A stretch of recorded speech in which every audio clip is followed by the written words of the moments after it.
So today we're going to talk about Venezuela. So we know that there's a diplomatic tension between Venezuela and the United States as we speak. And we saw just last week, the United States seized a few tankers just off the Venezuelan coast. Now, these tankers were full of crude oil, and this is something that has created a lot of tension between Venezuela and America to the point that the diplomatic relations have basically failed. For years, US presidents have said the same thing about Venezuela. We're only meddling because of drugs. Drug trafficking, smuggling routes, corruption. That's the official narrative that the US seems to maintain. But what if that's only half the truth? What if the tanker seizures, sanctions, and military pressure have far less to do with cocaine? And far more to do with oil, a very specific kind of oil America desperately needs. So today, in this video, we break down the real game behind Venezuela's tankers and expose the very specific kind of oil America desperately needs. On the surface, the US shouldn't care, really, because it produces more oil than Saudi Arabia and Venezuela combined. But here's the twist. All oil is not the same. It comes in different textures and grades. There are different types. Light crude, thin, clear, flows easily. Medium crude, the classic black oil you imagine. Heavy crude, thick, sticky, tar-like. And out of these three types, the US produces the thin, clear one which flows easily. And they do this by fracking, which is a method to extract oil and gas from deep underground by drilling into rock formations and injecting a high-pressure fluid, water, sand, chemicals, to create cracks, releasing trapped fossil fuels.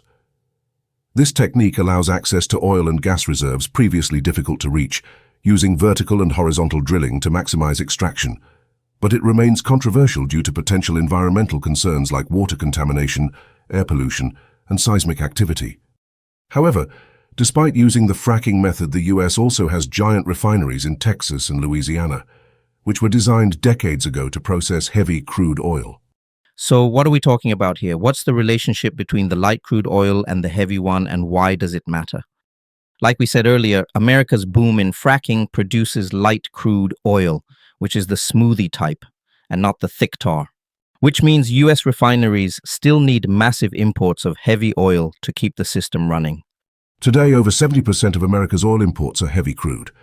And where is the largest heavy oil supply on planet Earth? It's not Saudi Arabia. It's not Iran. It's not Iraq. It's not Nigeria. And guess where it is? I bet your guess is as good as mine. It's Venezuela. There is your answer right there. And this is basically why we have all this trouble in Venezuela, folks. Before sanctions, Venezuelan oil was a major feedstock for US refineries. Then came Chavez, then Maduro, then everything collapsed. And then we saw the biggest Washington's campaign to pressure Maduro to comply. But even that didn't help. Venezuela's production crashed. But its reserves, and the world's biggest, did not disappear.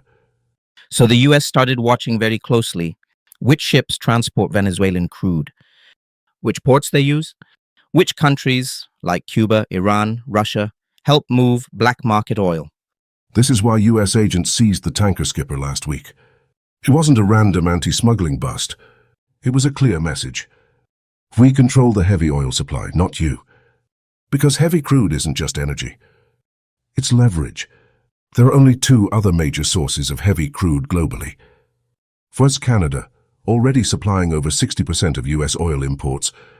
And that's the reason why the US president, without shame, kept going on and on hinting out at making Canada the 51st state of the US, and he wasn't even messing about it.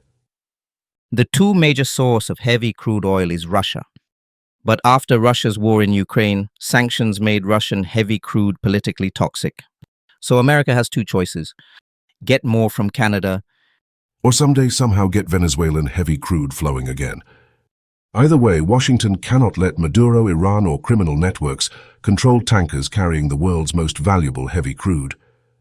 So when Trump or Biden says, "This is about drugs," understand this is also about strategic energy security.